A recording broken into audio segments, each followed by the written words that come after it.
Le retour de la bête venue de l'Est, c'est ainsi que les Britanniques ont surnommé la tempête Darcy. Beaucoup de neige et un front glacial venu de Russie et d'Europe de l'Est ont balayé une bonne partie de l'Est de l'Angleterre, rappelant au pays un épisode météo similaire en 2018. Les transports aériens, ferroviaires et routiers ont été très perturbés. Autre conséquence, la fermeture inopinée de centres de vaccination anti-Covid et certains ont bravé les éléments pour rien. J'avais rendez-vous à 16h30, explique cet homme. J'ai pris le risque d'y aller car la météo était très mauvaise, mais je me suis dit, allez, il faut y aller.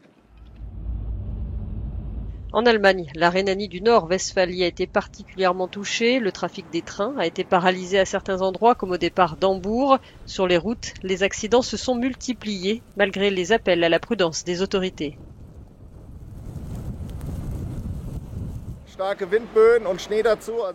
Avec les fortes rafales de vent et de neige, les routes sont glissantes, explique cet agent. Le service d'entretien des autoroutes fait de son mieux pour dégager les voies. Malgré tout, il est conseillé de renoncer à tout trajet si celui-ci n'est pas absolument nécessaire. En France, ce sont les inondations qui continuent d'inquiéter certaines régions de l'Ouest et notamment la Charente-Maritime et la Charente, toujours en vigilance orange pour les crues. À Paris, de fortes pluies ont accentué la montée des eaux de la Seine, avec pour témoin le zouave du pont de l'Alma.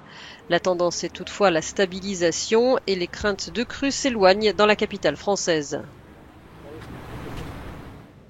De leur côté, les Pays-Bas ont été confrontés à leur première tempête de neige en plus de 10 ans. L'agence météo nationale a émis un code rouge sur tout le pays hier.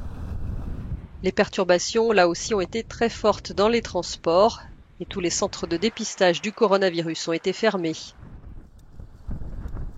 Certains ont pu toutefois profiter de la situation.